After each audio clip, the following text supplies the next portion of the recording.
Mailbag Saturday edition here of Fantasy Football Today. Your emails at fantasyfootball@cbsi.com. Your Apple Podcast questions as well. Please leave us a 5-star review with a non-keeper question, and we will most likely read it on the show. Adam Azer, Heath Cummings, and Dan Schneier. It is Friday morning for us, 10 a.m. Eastern, and we're buzzing about the I'm not even gonna say the Eagles game, the Patriots game. They played some team who just didn't show up, played a lot of second teamers, but the Patriots quarterback situation, we will talk about that, and then we'll get to your questions. Heath, I'm glad to hear you're sounding better. I kind of enjoyed that voice that you had earlier this week, but it sounds like you're on the mend. It's really strange to hear that you enjoyed me being sick. That doesn't sound like you at I all. enjoyed the voice. No, I'm definitely feeling better, going back into the office shortly for FFT at noon for the first time this week. So excited about it. All right. And Dan, you've got if anybody's watching on YouTube, a Wisconsin Badgers American flag. Don't really know what to say about that. At least it's red and white. Well, what do you have against it? I think it's a disgrace to our country. I think it's a disgrace to our country. Only one flag should fly. Oh my God. I didn't think you were going to go there. Yes, wow. All right. Fantastic. Shots fired early, 3 minutes in. Okay. Yes. It's funny that people don't get mad about that. People are just like, oh, yeah, it's a sports team flag. That's cool. You know. All right. Anyway. I like it. I do too. It's a good, nice touch. Jalen Hurts didn't play. He had a stomach infection. Mac Jones's, I thought, best throw. Maybe I was wrong. Maybe it wasn't his best throw, but for the second straight week, one of his best throws of the night was dropped. This was a deep ball to N'Keal Harry that N'Keal Harry dropped and hurt his arm actually on the play. But some people, I guess, thought it wasn't a great throw. It was certainly good enough. I said it was I can't say the word now. Rorschach? I wasn't talking about you. Apparently, I guess some people thought it was overthrown. Yeah, I just said, I'm serious. Yeah. It was slightly overthrown, I think. Okay. Well, anyway, Heath, give me a takeaway from the game. Excited about what I saw from Cam and Jacoby Myers, and excited that DAVANTE Smith was at full speed. And his route running looked fantastic. His hands weren't ever hurt, so I don't care if he dropped a pass or two. Moving Smith back up, feeling more confident that Cam will start week 1. And more interested in Jacoby Myers as a late round PPR wide receiver. Dan, follow-ups? Yeah, me and Heath have a similar key takeaway with Jacoby Myers. He's been on my sleeper list for a while. Now I'm moving him up even a few spots in my rankings. I really like what I saw from him. And then the other thing for me is DAVANTE Smith, because, yeah, he had quote-unquote drops, but more importantly, what you saw is his ability to just separate so easily and so seamlessly at the line of scrimmage. That's going to win. That's going to win in the NFL. When you can do that, you're going to win. He didn't even need to use hands. There was no hands fighting. He didn't need to use hands fighting because he gets so much separation just with his feet. Oh, DAVANTE Smith, yeah, terrific route running. That was impressive stuff. And he did have 2 drops, but I think those were a little bit on Joe Flacco as well. And if I gave a trivia question, I wonder if this is deceiving. If I said, how many touchdowns has Jacoby Myers scored in his NFL career? Well, the answer is 0. But he has thrown 2 touchdown passes. Do you consider those scored touchdowns? No. Yeah, but that's the thing. Like, I want to make it a trick question, so I don't know. How many touchdowns has Jacoby Myers accounted for in his career? That Produced? Yeah, that will work. Okay, but he hasn't. He has not scored any touchdowns in his 2 seasons. The problem with that trivia question is I think somebody that doesn't know the touchdown total is more likely to guess 2 than 0. They're more likely to guess correct if you're trying to fool them. Jacoby Myers in his last, I want to say 10 games, he played 94% or more of the snaps in 9 of his last 10 games or 8 of his last 9 games. He didn't leave the field. He had a really good year when you consider how bad the passing game was. And I took him right after the game in our best ball draft. It's like 3 hours between picks in round 13. So I think we're all happy with what we've seen from Jacoby Myers. I wonder if he'd be the same with Mac Jones, because he obviously has a nice chemistry with Cam Newton. Any takeaways from the Eagles? Maybe their backfield. Miles Sanders only got 2 carries. Anything there, Heath? I don't think you can take anything away from it at all. I mean, no. It was interesting that Quez Watkins started with DAVANTE Smith and that Jalen Reagor did not play with the starters. The Rager stuff was really interesting because you keep seeing all these camp highlights from him, all these incredible catches, but then he's not running with that same team. So now you're wondering, is it worth hyping him up? I thought what was interesting is really what you got from before the game, Adam and Heath, which was, the breakdown of the snaps of the running back so far in camp. And Kenneth Gainwell has not been running at all with this first team offense. It's been all Miles Sanders and Boston Scott. So I know a lot of people had Kenneth Gainwell on their sleeper list. I wouldn't put him on there. I don't think he's going to make much of an impact as a rookie. But Gainwell did get a snap last night before Scott. He did last night, yeah. So that was a little bit different from what we've seen in camp, but I'll defer to so far what we've seen in more camp. But yeah, maybe it's a changing of the guard. You're right. They mentioned on the broadcast that Jordan Howard was out of shape last year. He had a horrible year with the Dolphins, and he said he was out of shape. You can tell he's noticeably slimmer. Yep. So I think he's going to be really good when the Falcons sign him after the Eagles cut him. Keep that in mind. JK. Okay. Other news. DeAndre Swift had a heavy workload in Thursday's practice, so that is good. Zach Stevens, who covers the Broncos, he thinks that Drew Lock is close to winning the starting job for week 1. And Jets defensive end Carl Lawson is out for the season with a torn Achilles. That is really rough. That was a big free agent signing for them, and it's bad for their defense for sure. I want to go back to Drew Lock. Could this be people say like, oh, Daniel Jones could be Josh Allen. Drew Lock, does he have a better chance of being some version of Josh Allen? For sure. Oh, for sure. It's painful to hear, but I don't necessarily disagree with that, but I also don't agree with I don't think either of them is going to be Josh Allen. I'll start by saying that. Or has any chance to be anywhere close to Josh Allen. Drew Lock, to me, I always thought he could be somebody who could look better in preseason than the regular season. His issue is not arm talent versus somebody like Jones, who kind of has that issue, or at least it's decent at best. Lock has an issue processing defenses, and when you get to the regular season, these defensive coordinators are going to start throwing a lot of different things at these quarterbacks that they're just not throwing now. They're playing a lot of two-man. They're playing a lot of basic coverages. So he could get better at that, though. People say that you could get a lot better at processing, but how many examples of that do we have? The only reason I so quickly said Locke is more likely than Jones is because we've seen so many more games in the NFL from Jones, and he's thrown 300 more passes, and so I'm more likely to believe he is what he is. But people won't like this, but I think the only guy that could be Josh Allen this year is Kyler Murray. What does that mean? Well, Kyler Murray could have a big leap as a passer like Josh Allen did. A big percentage of Kyler Murray's fantasy value has been his rushing, like Josh Allen's was the first 2 years. Kyler could be good as a passer this year. He was good as a passer last year. He was actually really good as a passer. He's saying he takes the next jump as a passer. I mean, to be Josh Allen, he doesn't think he was that good, but he doesn't Azer stat it because he was really good until he hurt his shoulder, and then he wasn't very good. But he's not been good for a full season yet, but he did have a good 8 or 9 game stretch. Yeah, it wasn't an 8 or 9 game stretch. It was when he was healthy. That's what it was. If you agree with that, then please join the podcast league. August 30th, 8 p.m. Eastern, we're drafting. Submit something creative to fantasyfootball@cbsi.com, or just submit anything you want. And, say you're a fan of the show, whatever it is. I'll pick a few sentimental entries, whatever. But fantasyfootball@cbsi.com. That is the letter I. Please put podcast league in the subject line. If you can't make the draft, please don't submit. August 30th, 8 p.m. Eastern time. All right, time for some emails here. We'll do emails first, then Apple Podcast questions. Fantasyfootball@cbsi.com is the email address. Dan, by the way, how do you think you are with Arnold Schwarzenegger quotes? Horrifically bad. Oh, okay, yeah. I'm just going to be honest with you. It's a little before my time. All right, Zach says, Dear Adam, Ray, Gordy, and Alex, and those apparently are names of Arnold Schwarzenegger characters, and I can't really think of any of them. Adam, Ray, Gordy, and Alex? I have no idea. My all-time favorite Schwarzenegger quote, "You should not drink and bake," from a movie called Raw Deal in 1984. Also never heard of it. But the question at least is good. Half PPR league, Jerry Jeudy or Cortland Sutton?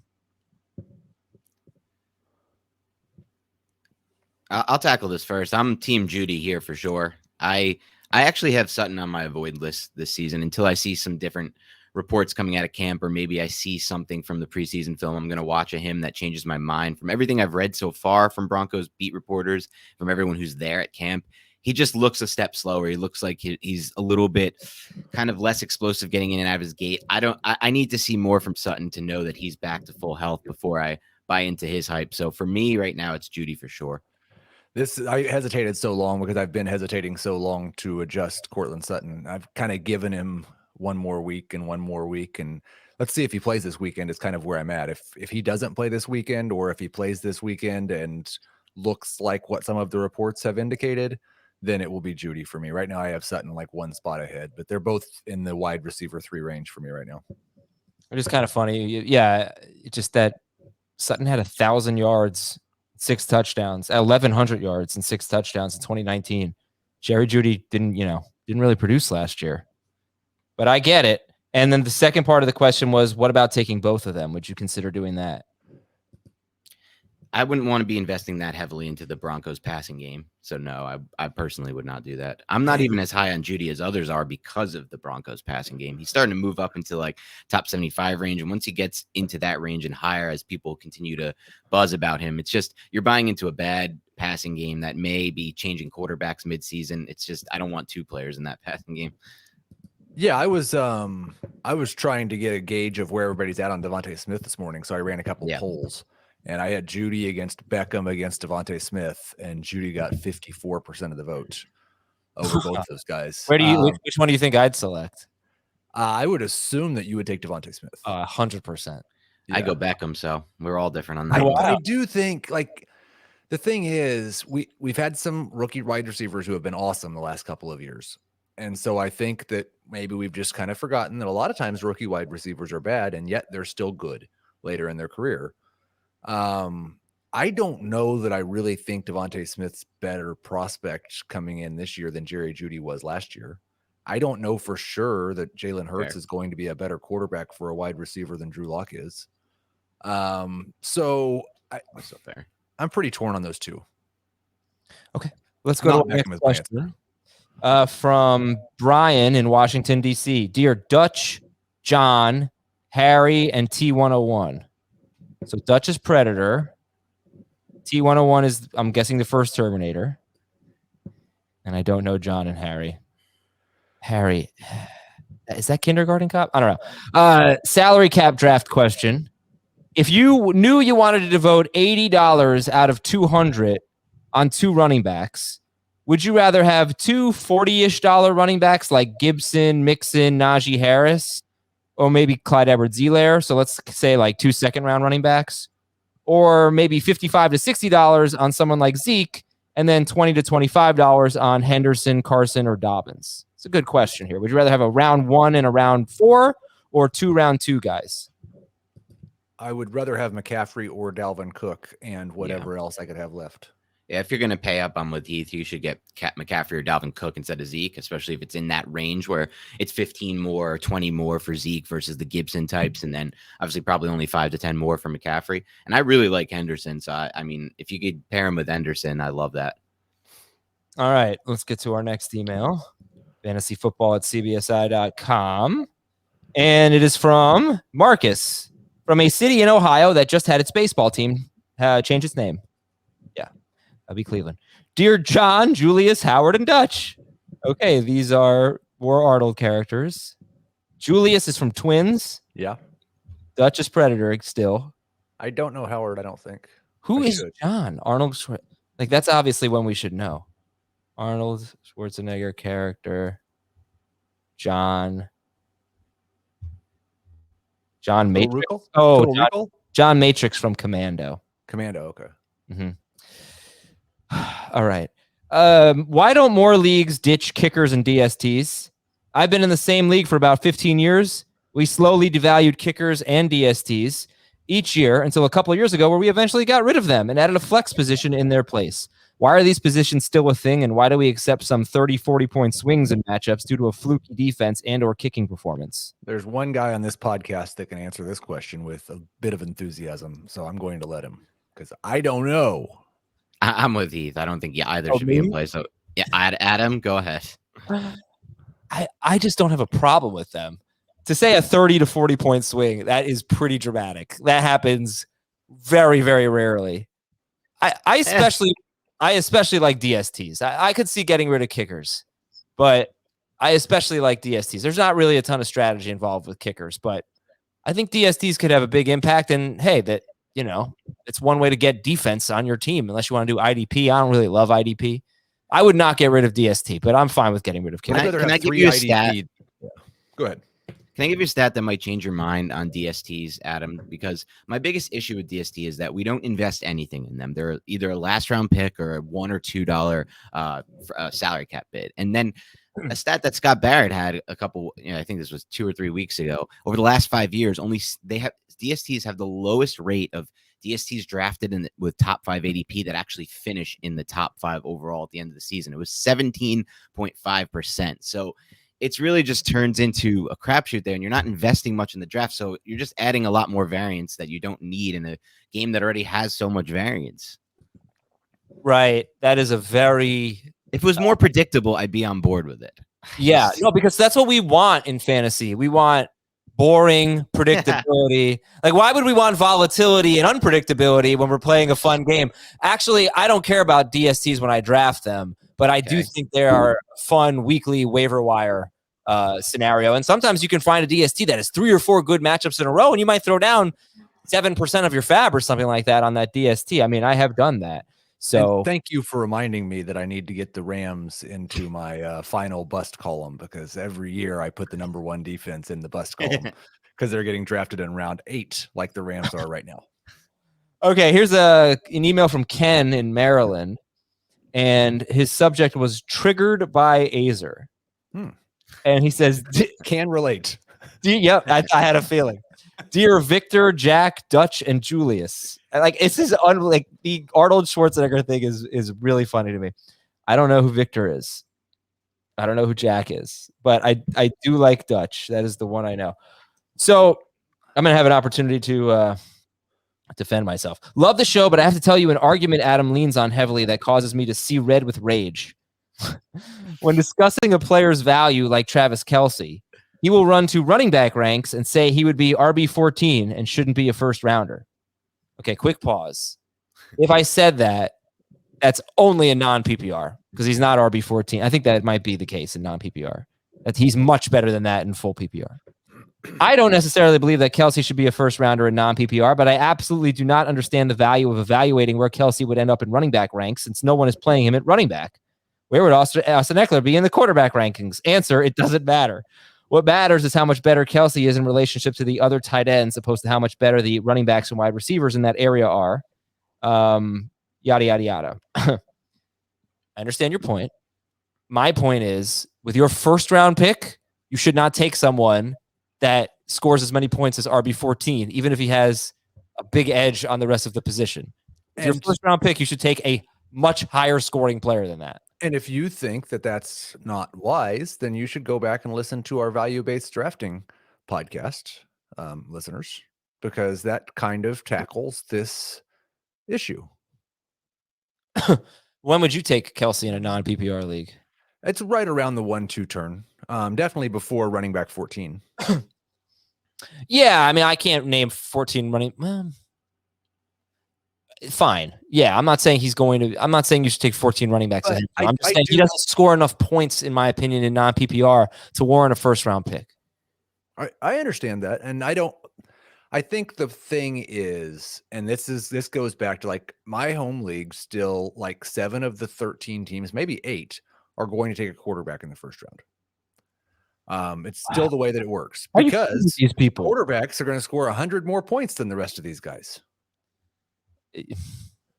Yes, I know, but I'm not even going to get into the. Why don't we just compare Saquon Barkley to QB scoring? No, right? But that's what this guy's saying. Yeah, and that's different. why value-based drafting is a very good way to kind of mesh those things. It was a great episode. You should listen to it. Next email is from Richard in California. 14-team non-PPR. Another Arnold greeting. I'm not even going to read it. 14-team non-PPR Dynasty League. I was offered A.J. Brown for Najee Harris straight up. It's a 3-receiver league. Who would you rather have in a 14-team non-PPR Dynasty League, A.J. Brown or Najee Harris? Man, all my Dynasty rankings are PPR based, and it's difficult to I think you still start 3 wide receivers, and so I would still go with Brown. He should have a much longer career, a much longer time as a top 5 option, and Harris isn't even there yet.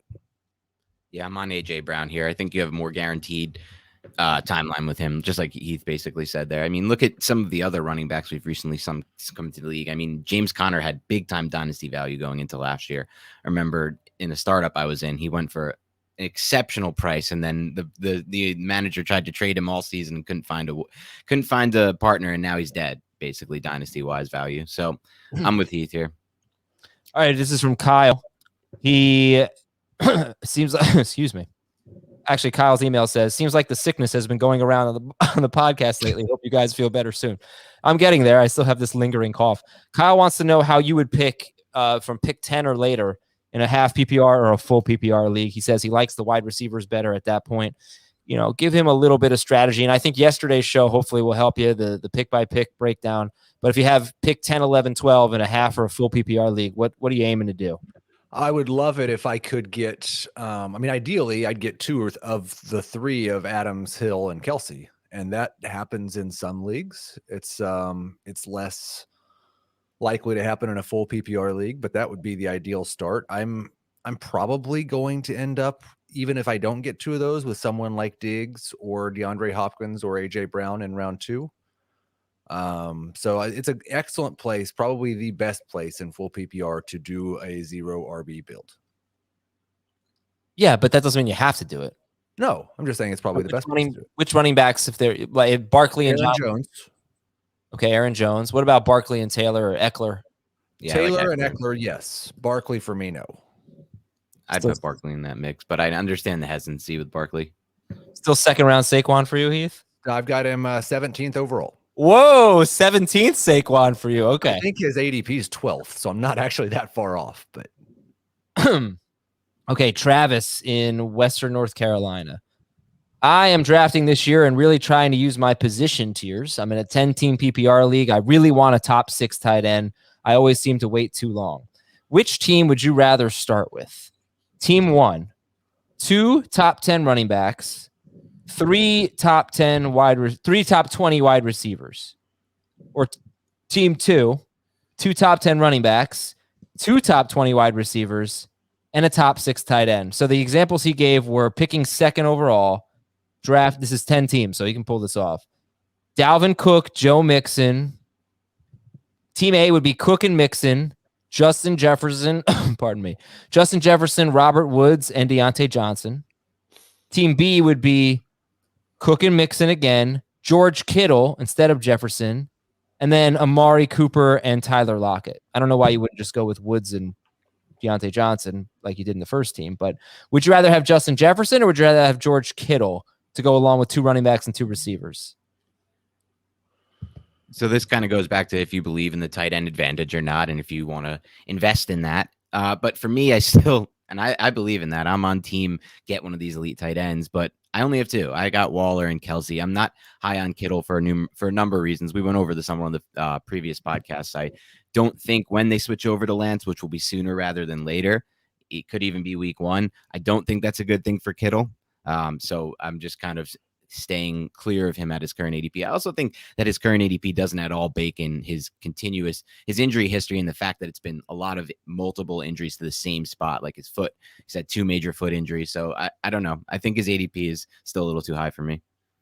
Yeah. Is he you say 10 team? Yeah.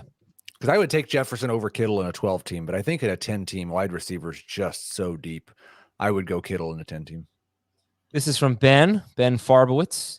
I'm in a 10-team PPR redraft league. I've heard multiple takes on Kyle Pitts. At what point in the draft are you comfortable taking Kyle Pitts? Heath just had this opportunity last night. Round 7. Yeah. For Heath.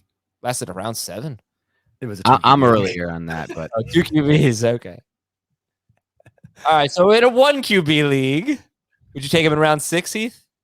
I don't really want to, no. Okay. How about you? I'm taking him as early as round 5. I'm a big fan of Pitts, and I understand I'm going against history. I actually talked about this with Chris the other day. You would need to have like basically definitely an outlier season for rookie tight ends. but I just believe in the talent. I believe in the scouting report. I watched a lot of Kyle Pitts because I thought he might be coming to the Giants at first. So I really have a good feeling about him doing it early. I know like Chris, for example, has made the comparison. Vernon Davis may have been the last incredibly elite tight end prospect. Kellen Winslow too. I looked this morning. Vernon Davis was on such a bad pass offense in his rookie season. They didn't even throw for 3,000 yards. They threw 16 touchdown passes that year. Alex Smith quarterbacking the 49ers back in 2006, I believe. So Pitts just has look, he always says he has to have the best rookie season in tight end history, except for maybe Ditka before the merger. To break even. Yeah, to break even. And I just think that he's the most likely guy to do it. He's got a good situation, and is he the best tight end prospect ever? I don't know. It might turn out that he is, but he's certainly in the conversation as the best tight end prospect ever, and he might just be the best tight end prospect ever. And I think one interesting thing with Pitts is like we've seen data that's shown us and led us to believe that tight end, as far as like predicting tight ends in fantasy, it's good to get the tight ends who are detached from the formation, lined up more in the slot, not the inline guys. And what we've seen from Falcons camp is he's been lined up in the slot. He's been lined up outside as a receiver, where he, by the way, beat two top 15, two of the top cornerbacks in this draft class. He beat them while lined up as a receiver in the SEC. So if he continues to get all those snaps out there, and Hayden Hurst is kind of used as that inline guy, and they run a lot of 12 personnel with two tight ends, which we expect from Arthur Smith, I think he's going to have a really big season and kind of almost be like a wide receiver, which I know a lot of people have said, and I can see it happening. Okay. And let's go to, do we have any more emails? No, we do not. So we're going to take a break. When we come back, we will read your Apple Podcast questions. We really appreciate these. They help us very much. You could also help us by telling your friends about our show. We want to keep climbing the charts. So we'll be right back on Fantasy Football Today. And now a look at your Apple Podcast questions. And starting with Chris in a town east of Hartford. London. Yep. Is east of Hartford. I have the number 6 pick in 2 of my leagues.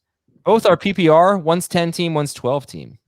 Am I crazy to take Aaron Jones there? My other options would be Adams or Kelce. No, not at all. That's where I have him as 6th. And this is your call, but I would probably not take Aaron Jones in both leagues. I'd probably take Aaron Jones in one, and then Kelce or Adams in the other. That's always an interesting call. Yeah. I have a lot of Zeke already, which I like, but he's not without risk. But okay, moving on from Fantasy Hitman Phil. My main league has always done reverse standings waiver wire priority. That means if you're doing well, you never get one of the top 6 waiver picks.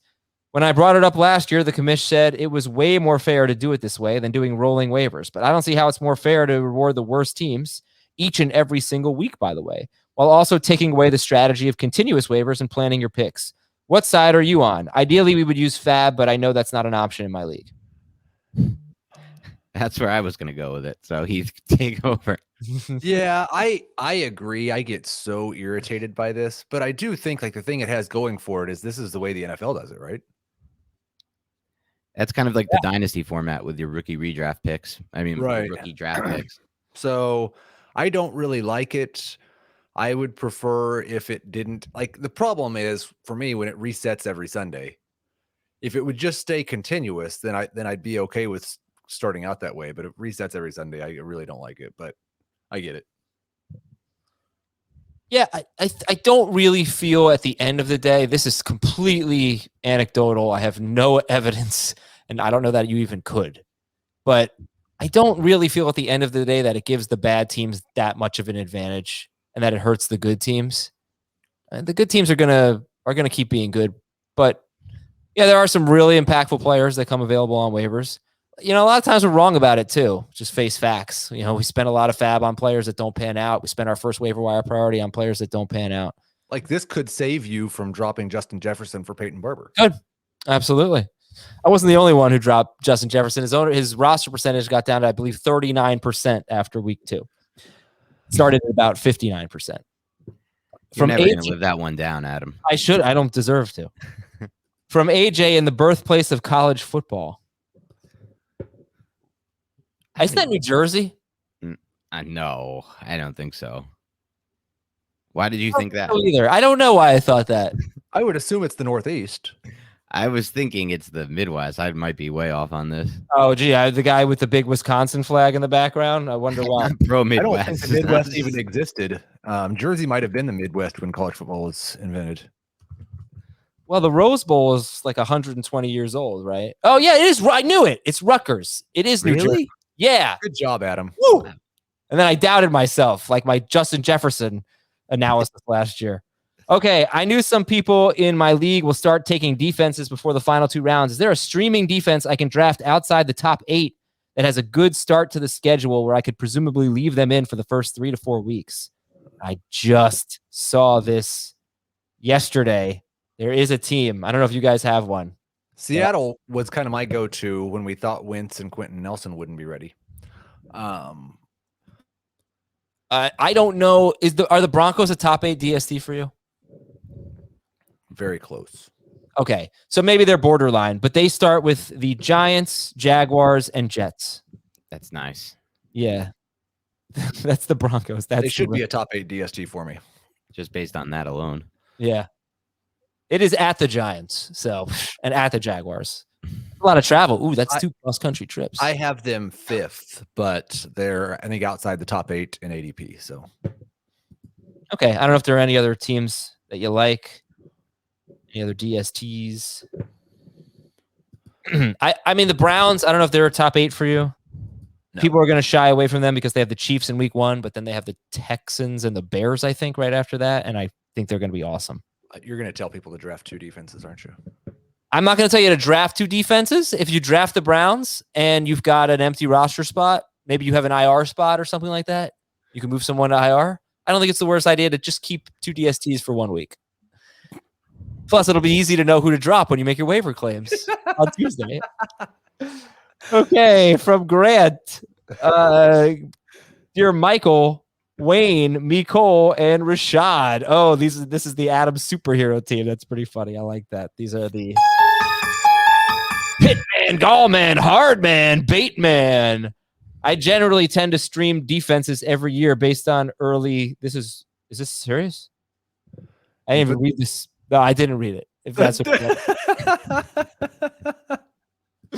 who are the Broncos? The Broncos and the Browns, but the Browns you won't want to start week 1, so you might have to go with 2 defenses. Ooh, but then at least you'll know who to drop after week 1. That's a good idea. I'm sorry, I can't believe that we put 2 DST back to back.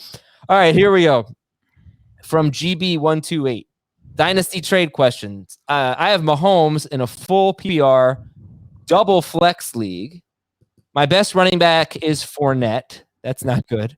But I have Adams, Evans, Kupp, and Juju at wide receiver. I do good enough to always miss out on a top rookie draft position, so I never get a good rookie prospect. What do you think Mahomes' trade value is? And who are some good late round streaming DSTs? No, just kidding. What do you think Mahomes' trade value is in a dynasty league? I think you're looking at I'll answer the question in just a minute, but I think you're looking at it the wrong way. You've got Evans and Kupp and Adams, I think, are all 28 years old. They've all got maybe a 2 to 3 year window of what they've been. If you trade Mahomes, you're probably not like, I would sell the wide receivers, rebuild with younger wide receivers, and keep Mahomes because he's got 10 years left. But Mahomes' trade value, yeah, you should be able to get. I think you'd be able to get multiple firsts for him in Dynasty. I'm with Heath. I don't think you should be looking to build. You should be looking to build around Mahomes, not trade him. You have a piece that's, and from my experience as somebody who has a lot of Mahomes in Dynasty, I don't think you're ever going to get the offer you're expecting with Mahomes because of the position he plays. Especially this one sounds like double flex, but 1 quarterback, not one of those doesn't sound like a super flex. So I think you hang on, you build through Mahomes, and you trade some of those high end receivers who, like Heath said, are getting up there in age. All right, Heath, I think you are free to go if you need to. We have 2 questions left. You want to hang around? I know Heath has to get to the studio for HQ. This is from J Utah 31. Why is Jerry Jeudy being valued lower than Robbie Anderson? Making a Teddy Bridgewater connection. Same quarterback for both, but theoretically more talent for Jeudy. I think you nailed it when you were going over the Sutton-Judy debate earlier, Adam. I mean, we've seen it from Robbie Anderson last year. We haven't totally seen it, at least at the NFL level, from Judy yet. And finally, from Edward Vento, dear Christian, Gio, Weston, and Tyler. These are what? Right over my head. Christian, Gio, Weston, and Tyler. I have the 9th pick in a PPR draft. In mock drafts I've done, I'm usually left with a choice between Jonathan Taylor, Tyreek Hill, Davante Adams. Talk me into the right one. Jonathan Taylor, Tyreek Hill, Davante Adams in a PPR draft. I mean, it's Adams for me. If you looked at last season when he was healthy, he was putting up easily. I mean, for full point PPR, he's top 6 in my mind overall player. I don't see any reason why that's going to change too much. The Packers didn't add too much at the wide receiver spot. Rodgers still there. Their rapport is unbelievable. Adams separates incredibly well. And last year, actually, his red zone usage went up. So to me, it's Adams. Christian, Gio, Weston, and Tyler are U.S. men's national team soccer players. Oh, okay. I would also take Adams here. The argument against Adams is that the wide receiver that you could get in round 2, in my opinion, is more attractive than the running back, because I do think if you're picking 9th, that means you're picking what, 15th? No, 16th?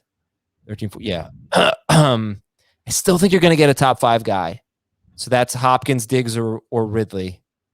If not, then you're talking Metcalf, Jefferson, A.J. Brown. But the running backs you're going to be looking at that point are probably Gibson, not all of them, but Gibson, Najee Harris, Nixon, and who am I forgetting? That's probably the big 3 right there. Clyde Edwards-Helaire, if you like him. Nah, it's a stretch, I think. Yeah, I mean, if you like him, that's the only place you're not getting him to the 3rd round, right? But yeah, he's a little bit later than that.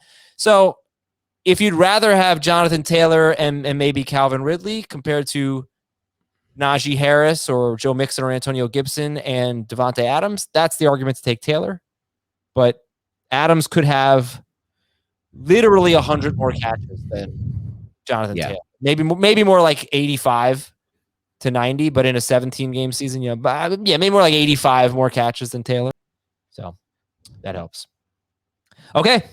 And that is it for today's show. Thanks to Heath. Thanks to Dan. Good job, Dan. Thank you. Didn't kill me too much. You took Daniel Jones ahead of Derek Carr in our 2QB league yesterday. Of course I did. Yeah, I mean, that makes sense. Jones. Why would I take? I think Jones is being slept on a little bit. I'll be honest with you, because he has some rushing upside. Is everyone forgetting that? Aren't we looking for quarterbacks with rushing upside as sleepers? He does. Yeah. I just also, yeah. If you had taken Carr, I probably would have taken Jones. I was happy to take Derek Carr. I want to say Derek Carr consistently top. He's like an 18 to 20 per game kind of guy. So if he's not great. 20 game. I think that's a little bit of a stretch. What are you 6-point passing TDs leagues? Yeah, I mean, I can tell you exactly what he's okay. Yeah, I've looked this up. We're so off in a 2QB league, I never would draft him in a 1QB league. But in a 2QB league, you could do worse than Derek Carr. And if you have Daniel Jones and Jones stinks, like, you can't just go to the waiver wire and replace him. That is true. In 2QB leagues, you can never go to the wire. I want to talk more about the 2QB league next week. It was a pretty interesting draft, and I look forward to doing that. I look forward to having that chat with the listeners. Have a great weekend, everybody. We will talk to you on Monday on Fantasy Football